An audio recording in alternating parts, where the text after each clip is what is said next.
আব্বাকে ভীষণ ব্যস্ত আর আতঙ্কিত লাগছিল। তুমি কাউকে কিছু বলবে না তো? তোমার মাকেও না? না আব্বা, আমি গোপনীয়তা রক্ষা করতে জানি।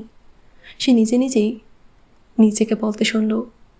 চলো তাহলে, তাড়াতাড়ি করো, আমাদের এই জায়গাটা পরিষ্কার করতে হবে আর এই লাশটা কোথাও দূরে নিয়ে লুকিয়ে ফেলতে হবে।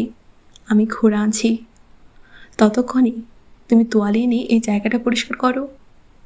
জিহান বাধ্যতার সাথে আবার মাথা নাড়ল। কয়েকদিন আগে গোয়ালঘরে এক গরু আহত হয়ে মারা গিয়েছিল। তার রক্ত দেয়ালে লেগেছিল। তখন সে মামের সাথে সেটাও পরিষ্কার করেছিল। এবারও সে পারবে। আমি এখনই আসছি। আব্বা দ্রুত বাইরে চলে গেলেন। তার মনে হলো হয়তো আব্বা আর কোনো দিন ফিরবেন না, যেমন দাদা আর ফেরেনি। জীবনে প্রথমবার সে অনুভব করল তার আব্বার উপর কোনো ভরসা নেই, কিন্তু কাজ তো তাকেই করতে হবে। সে দৌড়ে গিয়ে 2-3টা তোয়ালে নিয়ে এলো। তারপর পায়ের পাতায় ভর দিয়ে ঝুঁকে মেঝের রক্ত পরিষ্কার করতে লাগলো। ওটা গোয়ালঘরের গরু নয়, ওটা হচ্ছে একজন মানুষ, জীবিত একজন মানুষ, যে এখন মৃত। কয়েক মুহূর্তের মধ্যে ভীষণ ভয় তার ভিতরটা দখল করে নিতে লাগলো। তার হাত কেঁপে ওঠে, তবু কাজ তো তাকেই করতে হবে। কিছুক্ষণ পর অদ্ভুত এক খেয়ালে সে রক্তে ভেজা তোয়ালটাকে নাকের কাছে নিয়ে গিয়ে গন্ধ নিল। তারপর উল্টো হয়ে পড়ে থাকা সেই দেহের কাছাকাছি নাক নিয়ে গিয়ে গভীর শ্বাস টানল। ওই মানুষটার দেহ এক ধরনের সুবাস বের হচ্ছে, এমন গন্ধ যা জিহান আগে কখনো পায়নি।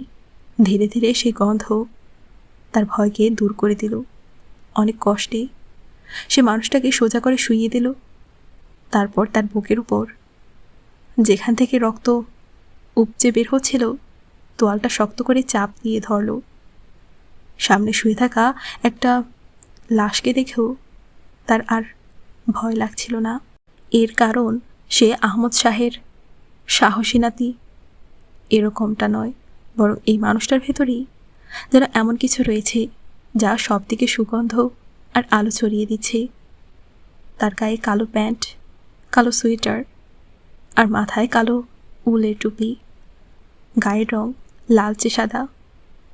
সে ভীষণ সুন্দর আর আকর্ষণীয় একজন মানুষ। সোজা করে শুইয়ে দেওয়ায় তার থুতনি, যা আগের বুকের সাথে লেগেছিল, একটু উপরে উঠে এলো। তখন ঘাড়ে জমা পানির ফোঁটা স্পষ্ট দেখা গেল। জিহান তার কপালে হাত রাখল। দেহটা গরম, দাদার দেহের মতো ঠান্ডা নয়, শক্ত না, জমাট বাঁধা না, বরং খুবই নরম আর উষ্ণ। তবে কি সে সত্যি মারা গেছে? ঠিক তখনই আব্বা ফিরে এলেন। এবার তিনি আগের চেয়ে অনেক বেশি সামলে নিয়েছেন নিজেকে। ওই মানুষটার ক্ষতস্থানে কাপড় শক্ত করে বেঁধে তিনি তাকে টেনে হিঁচড়ে বাইরে নিয়ে গেলেন। বাইরে একটা ঘোড়া বাঁধা ছিল। অনেক কষ্টেই মৃতদেহটাকে উল্টো ঘোড়ার পিঠে চড়িয়ে তিনি লাগাম টেনে ধরলেন। জিহানও সঙ্গে গেল। রাতের সময় চারদিকে নিস্তব্ধতা আর এক অদ্ভুত দূরে অন্ধকার। আব্বা ফার্মের পেছনের দিকে চলে এলেন। সেখানে বড় একটা কাঁচা উঠানের মাঝখানে ফোয়ারা বানানো ছিল। আব্বা কোথা থেকে 2টা বড় বেলচা নিয়ে এলেন আর মাটি খুঁড়তে শুরু করলেন। জিহানও একটা বেলচা হাতে নিয়ে আব্বাকে সাহায্য করতে লাগলো। অনেকক্ষণ পর একটা গর্ত তৈরি হলো। আব্বা বেশ কষ্ট করে মৃতদেহটাকে ঘোড়া থেকে নামিয়ে গর্তের মধ্যে শুইয়ে দিলেন। আব্বা, উনি কি সত্যিই মারা গেছেন? দ্বিধাভরে সে বলে ফেলল। আব্বা অবাক দৃষ্টিতে তার দিকে তাকালো। হ্যাঁ, মারা গেছে। না শ্বাস নিচ্ছে, না হৃদস্পন্দন। উনি কে ছিলেন আব্বা? মাটি চালাতে চালাতে আব্বা মুহূর্তখানেক থামলেন, যেন ভাবছেন বলবেন তো কি বলবেন নাকি বলবেন না। শেষে বলারই সিদ্ধান্ত নিলেন। ও ছিল পাক স্পাই। আর কোনো প্রশ্ন নয়। জিহান মাথা নেড়ে বুঝিয়ে দিল। আর কিছু জিজ্ঞেস করবে না। তার চোখ এই কালো পোশাকের মানুষটার উপর স্থির রইল, যার উপর এখন আব্বা মাটি ঢেলে দিচ্ছেন। নিঃসন্দেহে সে পৃথিবীর সবচেয়ে সুন্দর মানুষ, পাক স্পাই, পাকিস্তানি গুপ্তচর। ফেরার পরে আব্বা অসাধারণ দক্ষতায় সব চিহ্ন মুছে ফেললেন। কিছুক্ষণ পরই ঘর যেন আগের মতো হয়ে গেল, যেন কিছুই ঘটেনি। জিনিসপত্র সব গুছিয়ে ফেলতে ফেলতে কেন যেন জিহানের আবার ভয় লাগতে শুরু করলো। যতক্ষণ সেই মানুষটার কাছে ছিল ততক্ষণ সব ভয় যেন কোথাও হারিয়ে গিয়েছিল, কিন্তু যখন তাকে কবর দিয়ে রেখে আসা হলো তখন সেই পুরনো ভয় আবার ফিরে এলো। আব্বা সব চিহ্ন মুছে ফেলেছেন, এমনকি মাও কিছু জানতে পারলেন না। কিন্তু জিহানের মনে ছিল, দাদা বলতেন, মানুষ যে জায়গায় যা করে সেখানে তার এক ধরনের আসর থেকে যায়। সেই আসর বা ছাপ কখনো মুছে যায় না। দাদা বলতেন এটা সূরা ইয়াসিনে লেখা ছিল। দাদা আরও বলতেন, মানুষ যা বলে তার শব্দ বাতাসে ভেসে থেকে যায়। সেই আসর বা ছাপ কখনো মিটে যায় না। সেই পাক স্পাই এর আসরও তার মনে, সেই ঘরের মেঝেতে আর ফোয়ারার মার্বেলে অঙ্কিত হয়ে রইল। পরে 3 দিন সে জ্বরে কাঁপতে থাকলো। অদ্ভুত এক অনুভূতি যেন তাকে গ্রাস করল। কেউ যেন তাকে ডাকছে। ফোয়ারার পাশে সেই কাঁচা উঠানের ভেতর থেকে কেউ যেন তার নাম ধরে ডাকছে। সেই কবর থেকে কেউ বলছে তার প্রতিশোধ অবশ্যই নেওয়া হবে। এই অনুভূতি প্রতিটি জিনিসের উপর প্রভাব ফেলে রাখে। তখনই প্রথমবার সে সেই দৃশ্যটি স্বপ্নে দেখল।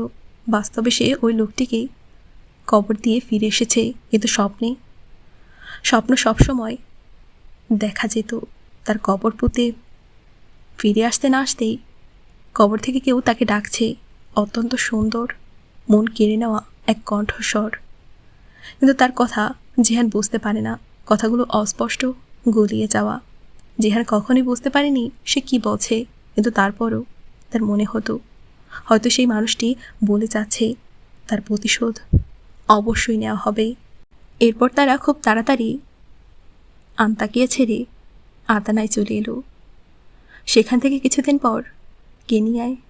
আর যখন জিহান 12 বছরের হলো, টানা 4 বছরের ভেসে বেড়ানো জীবনের পর তারা আবার ইস্তাম্বুলে ফিরে এলো। মাম্মি বললে এখন সরকার তাদের অনুমতি দিয়েছে, এখন থেকে তারা নিশ্চিন্তে ইস্তাম্বুলে থাকতে পারবে। কিন্তু নিশ্চিন্তে তারা তখনও থাকতে পারেনি। মাম্মি আগের মতোই চাকরি করেন। অন্যদিকে ধীরে ধীরে আব্বার স্বভাব বদলাতে থাকলো। তিনি আগের চেয়ে বেশি অস্থির আর খিটখিটে হয়ে উঠলেন।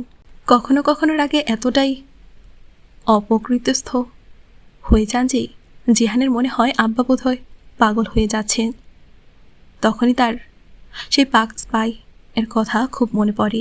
এক রাতে মাম্মির সাথে বিছানায় শুয়ে ছাদের দিকে তাকিয়ে সে শেষমেশ প্রশ্ন করেই ফেলল, মাম্মি এই পাক স্পাই কি? মাম্মি কিছুক্ষণ নীরবে থাকলেন, তারপর বলতে শুরু করলেন, বাবা, পাকিস্তানের আর্মিদের যেসব গোপন সংস্থা আছে সেখানে অনেক সামরিক ও বেসামরিক লোক কাজ করে। তাদের মধ্যে কিছু প্রশিক্ষিত এজেন্টও থাকে যারা নিজের দেশের গোপন তথ্য রক্ষা করতে অন্য দেশের গোপন তথ্য চুরি করে। কিন্তু তারা করে কি? তারা অন্য দেশে গিয়ে গুপ্তচর বৃত্তি করে। বারবার সাজ বদলে তারা ওখানে এখানে ঘুরে বেড়ায়। তাদের কোনো একটিমাত্র নাম বা পরিচয় থাকে না, কোনো একটিমাত্র বাড়ি বা পরিবারও থাকে না। তারা আজ একরকম, কাল অন্যরকম হয়ে যায়। তাদের সব কিছু শেখানো হয় যাতে তারা জেগে থাকতে পারে আর পাকিস্তানের মানুষ নিশ্চিন্তে ঘুমাতে পারে। তারা তাদের দেশের চক্ষু হয়। তারপর তারা পায় কিছুই না। মাম্মি গভীর নিঃশ্বাস নিয়ে বলছিলেন, যখন কোনো ইউনিফর্ম পরা সৈনিক সীমান্তে লড়তে যায় আর বেঁচে ফিরে আসে তখন তাকে বলা হয় গাজী। আর যদি জীবন বিসর্গ করে তবে সে হয় শহীদ। পুরস্কার শুধু যারা ইউনিফর্ম পরেছে তারাই পায়। তাদের নামে পদক হয়, রাস্তা আর চত্বরে নাম রাখা হয়, তাদের নিয়ে সিনেমা বানানো হয়। কিন্তু যে গুপ্তচর, সে হলো আনসাং হিরো, নাম পরিচয়হীন, অজানা এক মানুষ। নিঃশব্দে অন্য দেশে জীবন কাটায়, একা একা কাজ করে, আর যদি ধরা পড়ে সাধারণত তাকে বাঁচাতে আর কেউ আসে না। কেন? বাবা, এটাই এই পেশার নিয়ম। যদি কোনো স্পাই ধরা পড়ে, তখন তারা দেশ, সরকার, সেনাবাহিনী, সংস্থা কেউই তাকে প্রকাশ্যে নিজের লোক বলে স্বীকার করে না। যদি তাদের প্রশ্ন করা হয়, তাহলে তাদের নির্দ্বিধায় সেই গুপ্তচরকে চিনতেও অস্বীকার করে দেওয়া হয়। অবশ্য তারা অন্য পথে তাকে কারাগার থেকে বের করে আনার চেষ্টা করে, কিন্তু যদি তা সম্ভব না হয়, তাহলে গুপ্তচরকে সারা জীবন জেলে কাটাতে হয়। যদি সে গোপন তথ্য পাশ করে দেয়, সে হয়ে যায় গাদ্দার, বিশ্বাসঘাতক। তাই তাকে তার প্রকৃত পরিচয়ও লুকিয়ে রাখতে হয়, কারণ পৃথিবীর সব দেশেই গুপ্তচর বৃত্তির শাস্তি হলো মৃত্যু। আর যদি কোনো দেশে তার উপর স্পাই হওয়া প্রমাণিত হয়, তাহলে তাকে মেরে ফেলা হয়। তার লাশ কোথাও বিনা নাম নিশানায় কবর দেওয়া হয়, না হয় অন্য কোনোভাবে গায়েব করে ফেলা হয়। অনেক সময় তো দীর্ঘদিন পর্যন্ত তার পরিবারের লোকও জানতে পারে না সে কোথায় আছে, তার জানাজাও পড়ানো হয় কি না। তার চোখের সামনে ভেসে উঠল আন্তাকিয়ার সেই ফোয়ারার পাশের কবরটা, নাম নিশানাহীন এক কবর। তাহলে তো তারা কিছুই পেল না মাম্মি। বাবা, যে মানুষ এই কাজের জন্য নিজেকে উৎসর্গ করে, সেটা জানে যে ধরা পড়লে কিংবা অন্য শত্রু দেশে মারা গেলে তার কি হতে পারে। ইতিহাস তাকে কখনো বীর হিসেবে মনে রাখবে না। তার দেশেও তার ফাইল টপ সিক্রেট অথবা ক্লাসিফাইড লিখে সিলমোহর লাগিয়ে বন্ধ করে দেওয়া হয়। সে এই সব কিছু জেনে বুঝেই নিজেকে এই কাজের জন্য উৎসর্গ করে। জানো কেন? কেন? সে তার পছন্দের প্রশ্নটা আবার করার সুযোগ পেল। কারণ বাবা, যে মানুষ নিজের জীবন আল্লাহর পথে লড়াইয়ের জন্য উজাড় করে দেয়, তার কাছে দুনিয়ার পদক বা ইতিহাসে নাম লেখা থাকলো কি থাকলো না, এসবের কোনো দাম নেই। তার কাছে এটাই গুরুত্বপূর্ণ না বন্দী হলে সবাই তাকে ছেড়ে যাবে কিনা, আর মারা গেলে তার জানাজা পড়ানো হবে কিনা। কারণ তার লক্ষ্য হয় আল্লাহর সন্তুষ্টি। যার কাছে আল্লাহর সন্তুষ্টি আছে, তার কাছে আর কিছুই গুরুত্বপূর্ণ থাকে না। মাম্মি প্রায় তাকে এমন সব কথা বলতেন, তারপর হঠাৎ চুপ করে যেতেন। কিছুক্ষণ পরই আরেকটা প্রসঙ্গ গিয়ে বলতেন, নিজের দেশের গোপন তথ্য কখনো বিক্রি করা উচিত নয়। মানুষও এত সামান্য দামি, নিজের সব কিছু বিক্রি করে দিতে কিভাবে রাজি হয়ে যায়। তখন তার চোখে এক অদ্ভুত মর্যাদার আলো ঝলমল করত। অনেক বছর পর জিহান এই মর্যাদার উৎস বুঝতে পেরেছিল, আর সেটা তখন হলো যখন তাদের গলির পেছনের গলিতে একটা ছেলে হাক্কান রাস্তায় জিহানের দিকে তাকিয়ে টিটকিরি করে বলল সে এক শরণার্থী আর তার বাবা এক পলাতক আসামি। জিহান হাক্কানকে কিছুই বলল না, কিন্তু রাতে মাকে জিজ্ঞেস করল। মা পরিষ্কার করে বললেন কিভাবে আব্বার একটা ভুলের শাস্তি তারা এখন ভোগ করছে, দেশ ছাড়া হওয়ার শাস্তি। আর তুর্কি সরকার দয়া করে তাদের রাজনৈতিক আশ্রয় দিয়েছে। তখন তার মনে হলো সে যেন ভাতানিতে আদালতে দাঁড়ানো সেই সব ওয়ারিশের সারিতে দাঁড়িয়ে আছে, আর চাপরাশি ধমক দিয়ে হাঁক দিচ্ছে, সিকান্দার শাহ গাদ্দারের ওয়ারিশ হাজির হন। এসবের পরও সে আব্বাকে ঘৃণা করতে পারল না। সে তাকে আগের মতোই ভালোবাসতে লাগলো। তখন আব্বা বেশিরভাগ সময় অসুস্থ থাকতেন। মাম্মি মাঝে মাঝে তাকে ডাক্তারের কাছে নিয়ে যেতেন, কিন্তু তাদের খরচ, তার পড়াশোনা, এসবের জন্য মাম্মিকে ডাবল শিফটে কাজ করতে হতো। মাঝে মাঝে সে রাতে দেখত মা সোফায় পা তুলে বসে আছেন, পায়ের পাতার ফোসকা ফাটা চামড়ায় মলম লাগাচ্ছেন। তার হাত সুই, মুক্তা, কাপড়, সুতো আর কাচের সাথে এতটাই অভ্যস্ত হয়ে গেছে যে হাতগুলোতে শক্ত হয়ে কড়া পড়ে গেছে। তখন সে ভাবত বড় হয়ে সে খুব পরিশ্রম করে অনেক বড় লোক হবে, যাতে মাম্মিকে আর কাজ করতে না হয়। সে আবার মাম্মিকে জাহাঙ্গীরের সেই বাড়িটা কিনে দেবে। কিন্তু সেই স্বপ্নটা যেন রংধনুর মতো ধরে ভাসছে। যতই সে দৌড়াতো ততই যেন সেটা সরে যেত। একদিন স্কুল থেকে ফিরে এসে সে দেখল মাম্মি গয়না উল্টে পাল্টে দেখছেন। তার মুখে এক ধরনের বিষণ্ণতা। সে মাম্মির পাশে গিয়ে বসল। মাম্মি, আপনি কি আপনার গয়না বিক্রি করে দেবেন, যেমন দাদা জাহাঙ্গীরের বাড়ি বিক্রি করে দিয়েছিলেন? মাম্মি অনিচ্ছা সত্ত্বেও হাসলেন। জিনিসপত্র তো এই জন্যই হয় বাবা। আমি তোমার আব্বার ওই টাকাগুলোতে হাত দিতে চাই না, যেগুলো ব্যাংকে পড়ে আছে আর আমাদেরকে নিজ দেশের সামনে লজ্জিত করেছে। তাই গয়না বিক্রি করছি। কিন্তু তুমি এই কথা কারো কাছে বলবে না। তুমি কি গোপনীয়তা রক্ষা করতে জানো? দাদাকে অনেকবার জিহানের সাথে এভাবে বলতে শুনেছেন। মাম্মি তাই এই কথাটাই আবার বললেন। সে বিষণ্ণ হয়ে হাসল। মা গয়না বিক্রি করে দিলেন। কিছুদিনের জন্য জীবনযাপন একটু সহজ হলো। কিন্তু পরে জিহানের মনে হতে লাগলো সেও কাজ করে কিছু টাকা উপার্জন করতে পারলে ভালো হয়, যাতে মায়ের হাতগুলো নরম হয়ে যায়, পায়ের ফোসকা শুকিয়ে যায়। এই ভাবনা থেকেই সে পেছনের গলির হাক্কানের চাচা কারামতের গ্যারেজে কাজের জন্য নিজেই গেল। কারামত বে এর ছেলে আলী কারামত তার ক্লাসমেটও ছিল, তাই কাজ পেয়ে গেল। সে গোপনে তা রক্ষা করতে জানে, তাই এই কথা সে মাম্মির কাছে গোপন রাখল। কারামত বে এর গাড়ির গ্যারেজটা তাদের বাসার লাগোয়া গলিতে, মানে জিহানের বাসা থেকে পরের গলিতে। জিহানের বাসা উপরের তলায়। সেখান থেকে নিচে তাকালে কারামত বে এর বাসা আর গ্যারেজ দুটোই দেখা যেত। গ্যারেজটা ঠিক গলির মোড়ে। তারপর আরেক গলিতে মোড় নিলেই শুরু হয় বাণিজ্যিক এলাকা। একদিন মাম্মি তার ঘরে জানলা দিয়ে নিচে তাকিয়ে দেখলেন গ্যারেজে মুখ হাত কালো করে কাজ করছে তার ছেলে। এটা সেই সময় যখন খেলতে যাওয়ার কথা বলে জিহান বের হয়, আর মাম্মি ভাবেন সে আলী কেরামতের বাড়িতে খেলতে যাচ্ছে। আজ মাম্মি বুঝলেন আসলে জিহান কোথায় যায়। জিহান যখন বাসায় ফিরল, মাম্মি সব কথা বলে দিলেন, কিন্তু তাকে বকাঝকা করলেন না, রাগও করলেন না।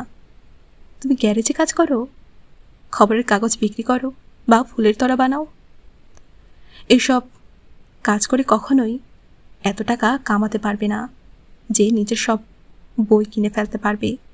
তারপরও আমি তোমাকে থামাবো না, কারণ আমি আমার ছেলেকে শক্ত আর পরিশ্রমী দেখতে চাই।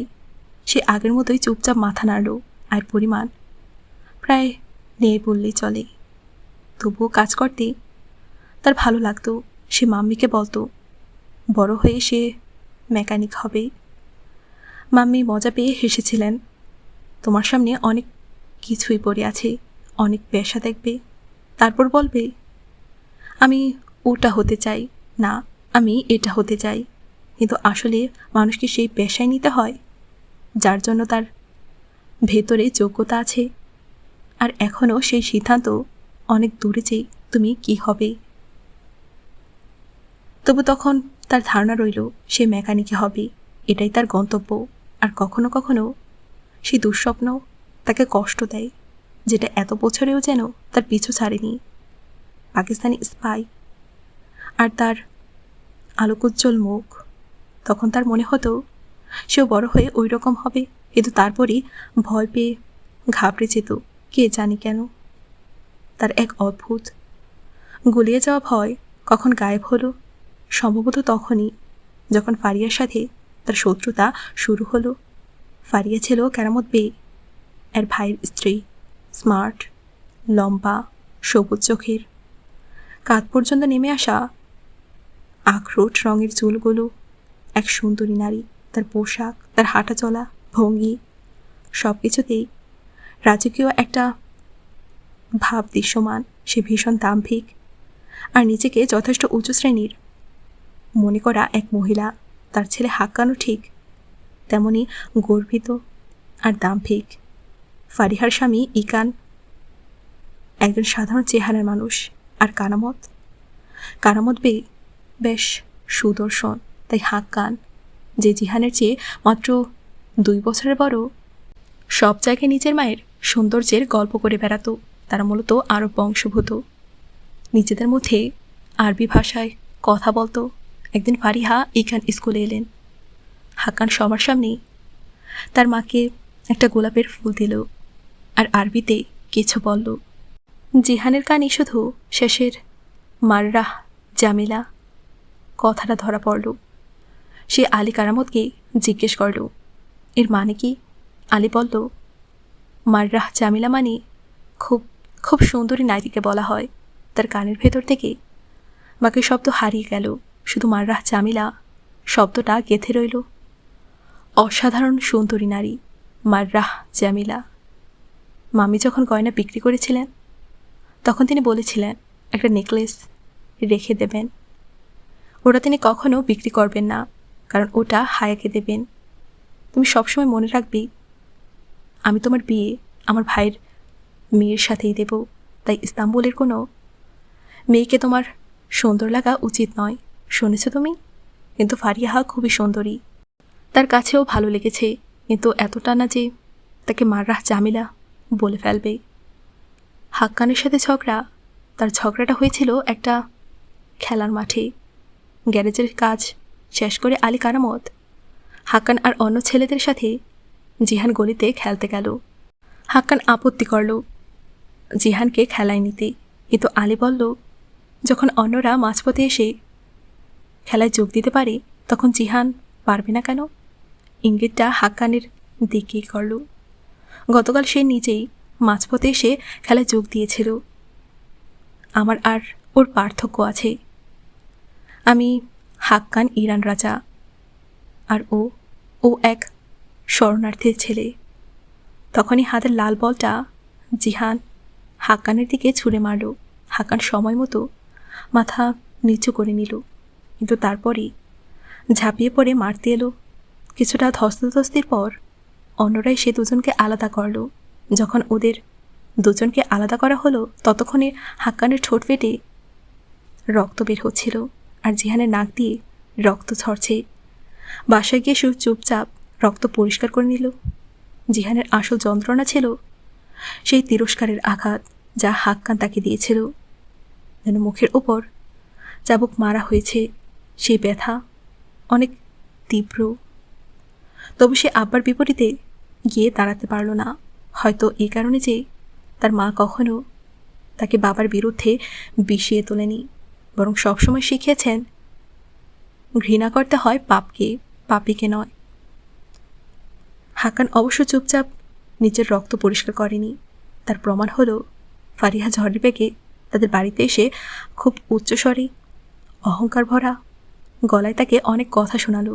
তার স্বামী ব্যবসায়ী, আর্থিক অবস্থা কেরামত বেয়ে এর চেয়ে ভালো। সেই টাকার গর্ব তার গলায় ঝরে পড়ল। শুধু তাই নয়, সে গিয়ে পৌর কর্তৃপক্ষকে বলল, এইসব রাজনৈতিক আশ্রয়প্রার্থী লোকদের অন্য কোথাও থাকতে দেওয়া হোক, না হলে তারা পরিবেশ নষ্ট করবে। মামি তখন বাসায় ছিলেন না, তাই তিনি কিছু জানলেন না। আব্বা তখন অসুস্থ হয়ে ঘরে শুয়েছিলেন। জিহান একাই ফারিহার সব কথা শুনল, কিন্তু চুপচাপ থাকলো। পৌরসভার অভিযোগ করার বিষয়টা তাকে পরে আলী বলে দেয়। তার মনটা যেন ভেঙে পড়ল। আব্বার কারণে নয়, বরং নিজের ঝগড়ার কারণেই। এখন হয়তো এই বাড়িটা ছেড়ে দিতে হবে। এত কষ্টে মাম্মি সংসার চালাচ্ছেন, এবার কষ্ট আরও বাড়বে। সে খুব চিন্তিত হয়ে পড়ল। তুমি এইসব নিয়ে চিন্তা করো না বাচ্চা, কোনো না কোনো পথ বের হয়েই আসবে। পথ সবসময় থাকে, শুধু খুঁজে নিতে হয়। আলীর কথা শুনে ওর মা বললেন। জিহান মাথা তুলে আলীর মায়ের দিকে তাকালো। আলীর মা তখন রান্নাঘরের স্ল্যাবের সামনে দাঁড়িয়েছিলেন। বাইরে থেকে কাজ সেরে এসেছেন। এখন নিকাব খুলে টিস্যু দিয়ে মুখের ঘাম মুছছেন। তার গায়ের রং কালো। তিনি মিশরীয় ছিলেন। মিশরীয় কালো গাত্রবর্ণের হলেও তার মুখে এমন আলো আর নূর দেখতে পেল যে তার চেহারা দেখে জিহান চোখই সরাতে পারল না। জিহানের কাছে তাকে এত সুন্দর লাগতো। সেদিন তার কথা শুনে জিহান চুপচাপ উঠে চলে গেল, কিন্তু তারপর মার্কেটে গিয়ে কার্ড কিনে সেটাতে ইংরেজিতে লিখল, ইউ আর মাই মাররাহ জামিলা, সাথে তার নাম আর শুধু নিচের নাম লিখে সে কার্ডটাকে খামের ভেতর ঢুকিয়ে দিল এবং গাম লাগিয়ে খামটা সিল করে দিল। তার ইচ্ছে ছিল ভোরের দিকে গিয়ে চুপি চুপি এটা তাকে দিয়ে আসবে। ঠিক আছে, মাম্মি বলেছেন যে তার যেন অন্য কোনো মেয়েকে সুন্দর না লাগে, কিন্তু তিনি কোনো মেয়ে নন। তিনি মধ্যবয়সী এক ভদ্রমহিলা। নিজের জেঠানি ফারিহার থেকে সম্পূর্ণ ভিন্ন।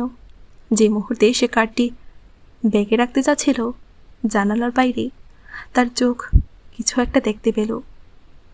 সে ঝট করে লাইট বন্ধ করল এবং জানালার কাচের সামনে গিয়ে দাঁড়ালো। বাইরে রাত নেমেছে।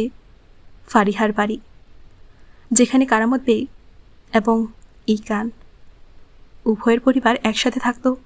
আর কারামত বেই ওয়ার্কশপ সামনে পরিষ্কার দেখা যাচ্ছে। ওয়ার্কশপের দরজার দুজন লোক দাঁড়িয়ে রয়েছে। একজন তালা খুলছে, আরেকজন তার গা ঘেঁষে দাঁড়িয়ে রয়েছে। তালা খুলে তারা ভেতরে ঢুকে গেল। যখন দরজা বন্ধ করার জন্য সেই ছায়ামূর্তি ঘুরল, রাস্তার ল্যাম্পপোস্টের আলো দুজনের ওপর পড়ল। তালা খোলা লোকটির মুখ স্পষ্ট হয়ে গেল। সে কেরামত বেই এবং তার পেছনে থাকা মেয়েটি ঠিক তখনই ঘুরে দাঁড়ালো। আলো, তার বাদামি আখরোট রঙের চুল চকচকে আভা ফেলল এবং তারপর দরজা বন্ধ হয়ে গেল। ফারিহা, আর তাও আবার এখন এই সময় কারামত বে এর সঙ্গে। ইস্তাম্বুলে থাকা 13 বছর বয়সী একটি ছেলের জন্য দৃশ্যটা বোঝা কঠিন ছিল না, কিন্তু বিশ্বাস করা এবং সেই প্রতারণা মেনে নেওয়া খুব কঠিন ছিল। অনেকক্ষণ সে অবাক বিমূঢ় হয়ে ওখানেই বসে রইল। তারপর থেকে সে প্রতি রাতে তাদের লক্ষ্য করতে শুরু করল। তারা প্রতিদিন আসতো না, 2 দিন পর পর, কখনো 3 দিন পর পর। প্রায় 1 মাস পর এক সকালে জিহান রাস্তায় ফারিহাকে থামালো। তখন তিনি মর্নিং ওয়াক এ বের হয়েছে। তিনি দ্রুত হাঁটছিলেন। লেডি ইকান, আপনি কি আমাকে 1 মিনিট দিতে পারেন? ফারিহা ঘাড় ঘুরিয়ে কিছুটা বিস্ময়, কিছুটা অনিচ্ছায় জিহানকে দেখলেন। বলো। যখন জিহান ইসলামাবাদে নিজের অ্যাপার্টমেন্টের বিল্ডিংয়ে লিফট থেকে নেমে এলো, সানিয়ার কথা তখনও তার মাথা থেকে বের হচ্ছিল না। ঘুরপাক খাচ্ছিল। পুরনো স্মৃতিগুলো ভাঙা কাচের টুকরোর মতো মাংসে গেঁথে রয়েছে। সেগুলো টেনে বের করার কল্পনাও অসহ্য যন্ত্রণার মতো মনে হয়। সে দীর্ঘদিতে ফ্ল্যাটের দরজায় চাবি ঘোরালো, আর ঠিক তখনই ওপর থেকে পানি ভরা একটা ছোট্ট পাত্র পড়ে গেল। পাত্রটা ঠিক ডোরমেটের ওপর পরে কার্পেট ভিজিয়ে দিল। সে বিশেষ মনোযোগ না দিয়ে দরজা বন্ধ করল। এমন জিনিস সে প্রায় বাসায় এমনই ফেলে যায়। যদি পাত্রটা এখনই পড়ে থাকে, তাহলে এর মানে হলো সে বেরিয়ে যাওয়ার পর আর কেউ ফ্ল্যাটে ঢোকেনি।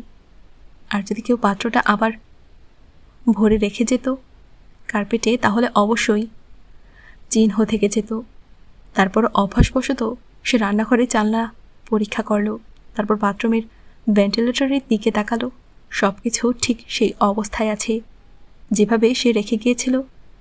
সে টিভি অন করলো আর ল্যাপটপটা কোলে নিয়ে পাদুটো টেবিলের দিকে লম্বা করে সোফায় বসে পড়ল।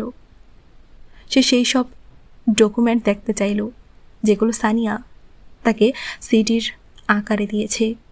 সানিয়া ফাইলের ওপর 3 অক্ষরের পাসওয়ার্ড সেট করে রেখেছে, আর সে আগে তাকে বলে দিয়েছে পাসওয়ার্ড কি। সে যদি সানিয়ার কাছ থেকে কিছু নেয়, তাহলে সবসময় সানিয়াকে বলে ওই ফাইলেও একই পাসওয়ার্ড দিতে, ARP। এক মুহূর্তের জন্য তার মন সরে গিয়ে চলে গেল আদালার গ্র্যান্ড হোটেলের অফিসের বাইরে লাগানো ফলকের দিকে। সেখানেও সে ঠিক এই একই শব্দ লিখিয়ে রেখেছে।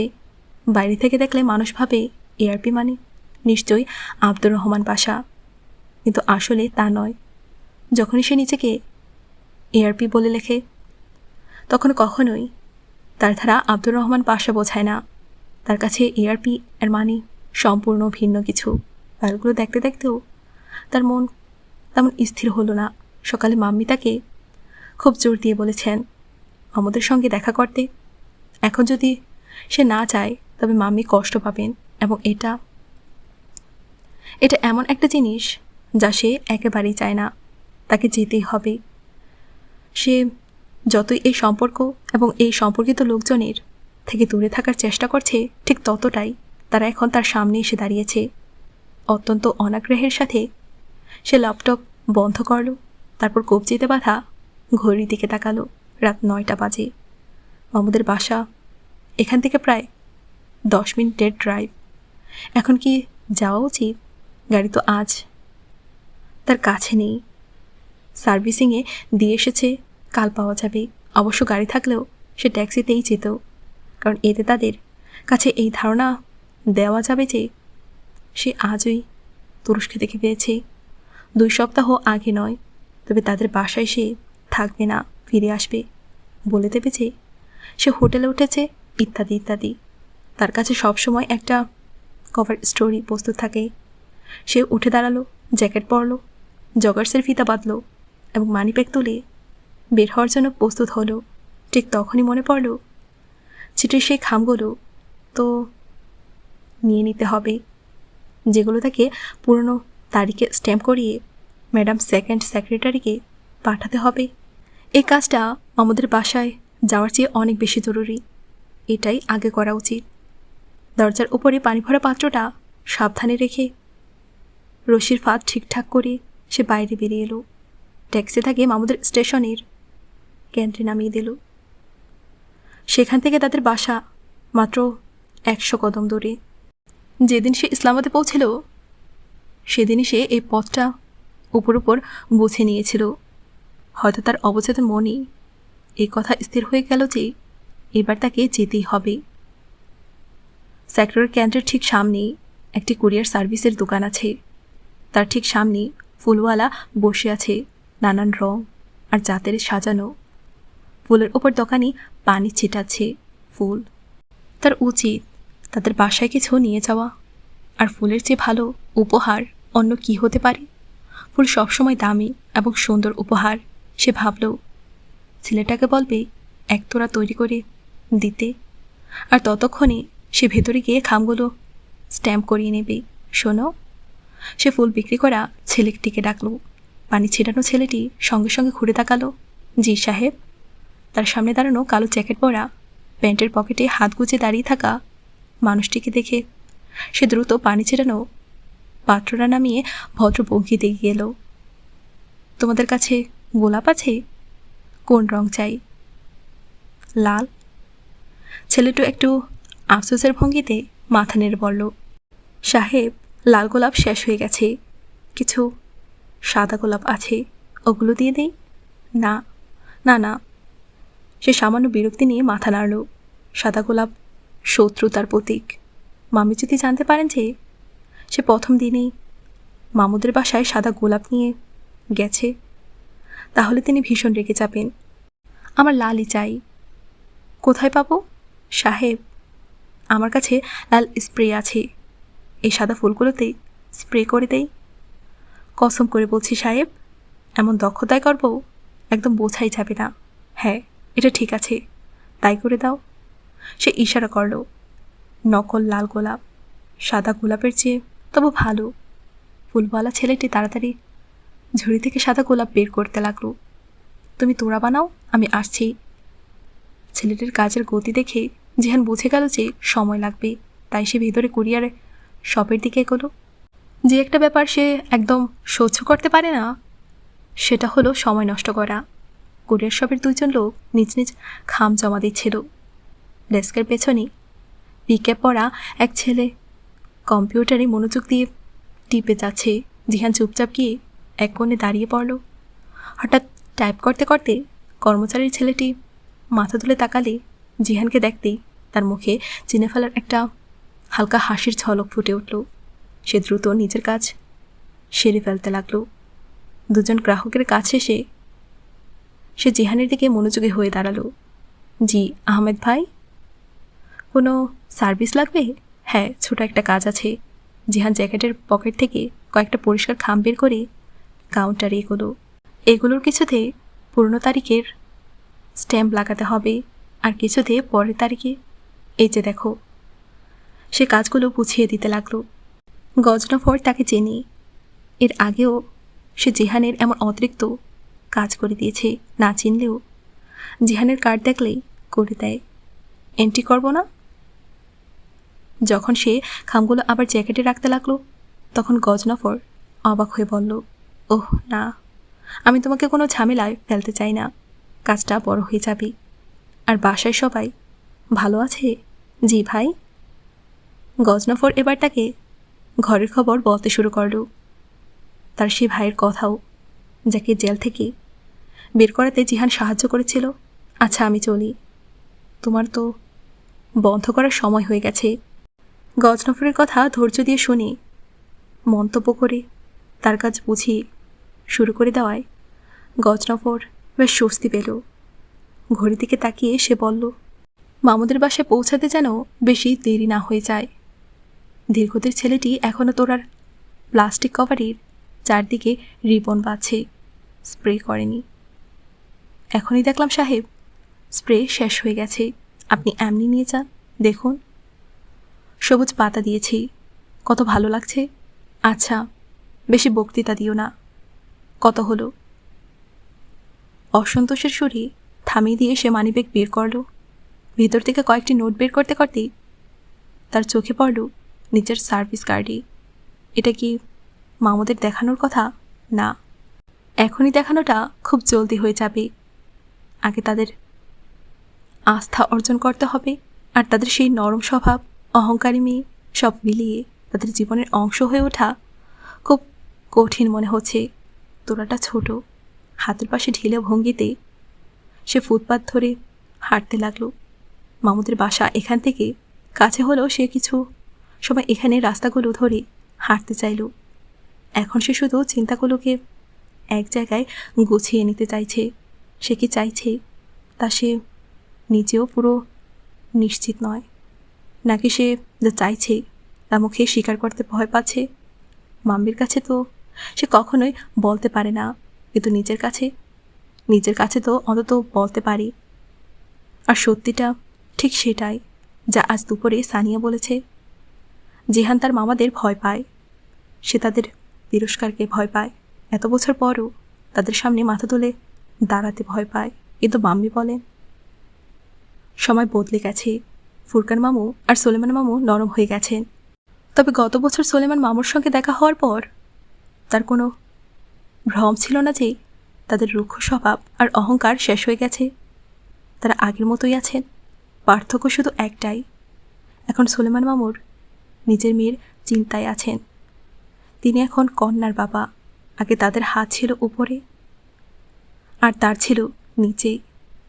তখন তাদের মেয়ে ছোট ছিল, ভবিষ্যৎ নিয়ে তাদের দুশ্চিন্তা ছিল না। কিন্তু এখন মেয়ের বিয়ের বয়স হয়েছে, প্রস্তাবও নিশ্চয়ই আসে।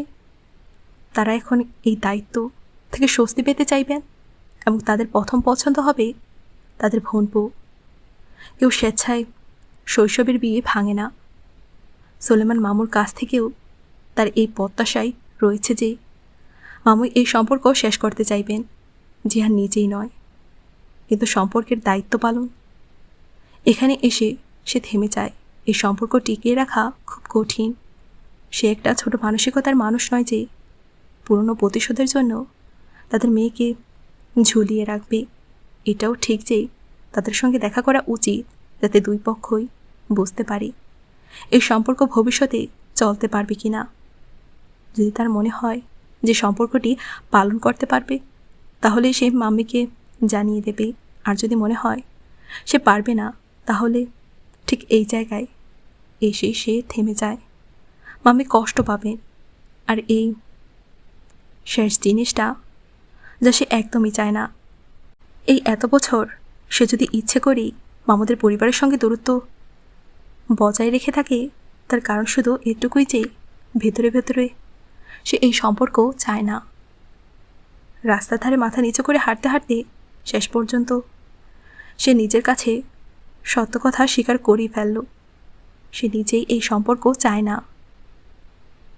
তার এই সব উদাসীনতা, দূরত্ব, অনাগ্রহ সবই ছিল অবচেতনভাবে করা, যাতে আমরা বিরক্ত হয়ে নিজেরাই সম্পর্ক ভেঙে দেয় এবং সে মাম্মিকে দুঃখ দেওয়ার বোঝা থেকে মুক্ত হয়ে যায়। কিন্তু এটা নিজেকে ঠকানো ছাড়া আর কিছুই নয়। যেই সম্পর্ক ভাঙুক, দায়িত্ব তারই থাকে। তার রুক্ষ আচরণের কারণেই একদিন এই সম্পর্ক ভাঙবে। কিন্তু তারা জিহানের কাছ থেকে আর কি আশা করে?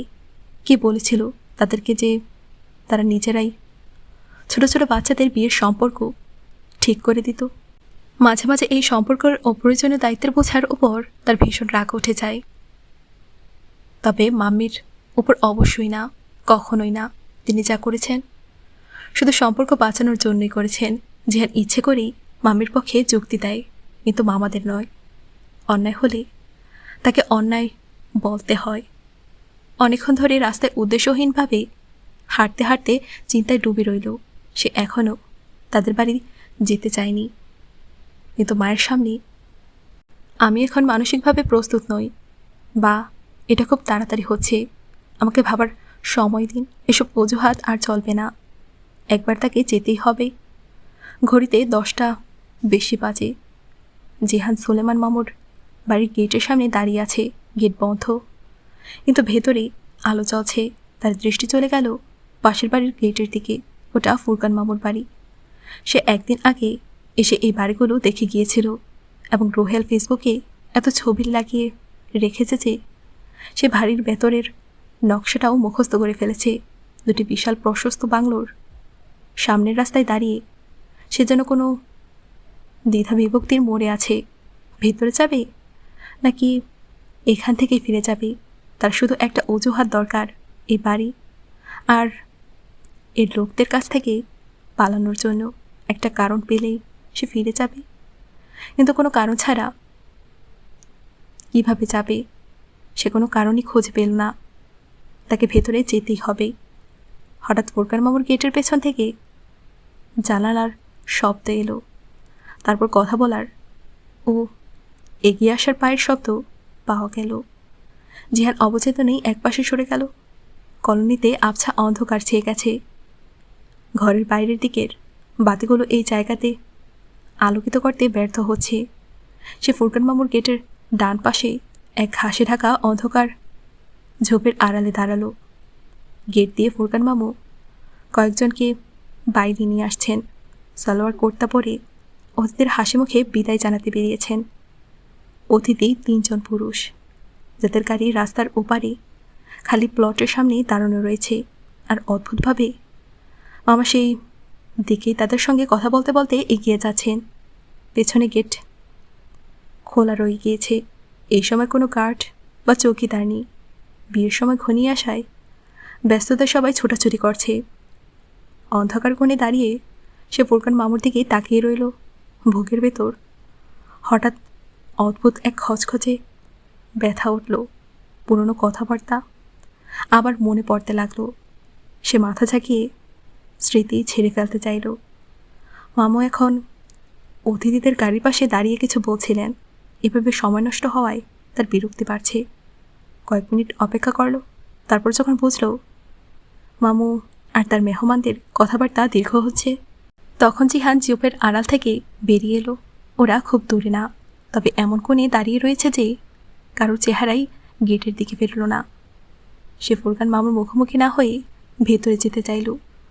সমস্যা কি যদি এভাবেই ভেতরে ঢোকা যায়? ফুরকান মামুকে ডাকতে হবে, তার প্রশ্নের জবাব দিতে হবে। এখন নয়, একেবারেই নয়। খুব ধীরে সাবধানে সে খোলা গেট দিয়ে ভেতরে ঢুকে গেল। শীত নেমে এসেছে, লন ফাঁকা, সবাই বাড়ির ভেতরে আছে। সে চারপাশে তাকিয়ে মাছের দরজাটা খুলল। ওটা সামনেই রয়েছে, সেখানে ঘন্টা রয়েছে, কিন্তু সে প্রথমে দরজা ঠেলে দেখল অনায়াসে ওটা খুলে গেল। তাকে সোলেমান মামুর বাড়িতে যেতে হবে, তাই এখানে সময় নষ্ট করে লাভ নেই। জিহান দরজা পেরিয়ে সোলেমান মামুর লনে পৌঁছালো। এত বছর ধরে অনুমতি ছাড়া অন্যের বাড়ি, লকার, মোবাইল নিঃশব্দে ঢোকা বেরোনোর অভ্যাস থাকলেও অফিসিয়ালি কোনো কাজ ছাড়া সে কখনো ট্রেস পাস করেনি। এখনও সেটা করার সময় তার মাথায় ওই একটাই কথা রইল যে এটা তো শুধু মামুদের বাড়ি নয়, তার শ্বশুরের বাড়িও। ভেতরে গিয়ে সে সব বলে দেবে, কিভাবে ঠুকছে। ব্যাস, কথা শেষ। সোলেমান মামুর সবুজ লন নিস্তব্ধ, ঠান্ডায় জমে আছে। তার আফসোস হলো ফুল নিয়ে আসার ঝামেলায় কেন পড়ল। অহেতুক বোঝা বয়ে বেড়াচ্ছে। সে ফুলের তোড়াটা লনের টেবিলে রেখে বাড়ির ভেতরে দরজার সামনে এসে দাঁড়ালো। কলিং বেল বাইরে কেটে, এই ভেতরের দরজায় নয়। এখন দরজায় কড়া নাড়লে কি কেউ বের হবে? দ্বিধা নিয়ে জিহান কড়া নাড়ল। সে নিজেও জানে ঘরের ভেতরের ঘরগুলোয় থাকা লোকেরা এই কড়া নাড়ার শব্দ এখন শোনার কথা নয়। সে ইচ্ছে করেই এমনভাবে কড়া নাড়ল যাতে পরে মাম্মিকে বলতে পারে, মাম্মি আমি গিয়েছিলাম, কিন্তু আপনার ভাইরা দরজাই খুলল না, তো আমি আর কী বা করতাম, তাই ফিরে এলাম। স্বাভাবিকভাবেই কেউ দরজা খুলল না। সে ঠান্ডায় জমে যাওয়া হাত পকেটে ঢুকিয়ে দেয়ালের পাশ ঘেঁষে হেঁটে হেঁটে বাড়িটা ঘুরে দেখতে লাগলো। এই বাড়িতে কে কে আছে? বিয়ের জন্য বাড়িতে অতিথি দিয়ে এসেছে হয়তো। কেউ জেগে আছে নাকি নেই, এসব ব্যাপার জানার জন্য সে ঘরটা বাইরে থেকে ঘুরে ফিরে দেখতে লাগলো। সব জানালা বন্ধ, শুধু লনের ডান দিকে খোলা একটি জানলার দুই দিকের কাজ সামান্য ফাঁক রয়েছে। এত শীতে কে জানলা খুলে বসে আছে? সে ভুরু কুঁচকে এগিয়ে এলো। কাজ খোলা থাকলেও জালি লাগানো, তার পেছনে পর্দা টানা। দুই পর্দার মাঝের ফাঁকে ঘরের ভেতর দেখা যাচ্ছে। এখানে সে তার পুরনো অভ্যাস কাজ করল। নিচের ঠোঁট দাঁতে চেপে সাবধানে মাথা উঁচু করে ঘরের ভেতরে তাকালো। মৃদু আলোয় ভরা ঘর, শুধু একটি বাল্ব জ্বলছে। আলোর আরেকটা উৎস হচ্ছে বিছানার বালিশের উপর রাখা ল্যাপটপ।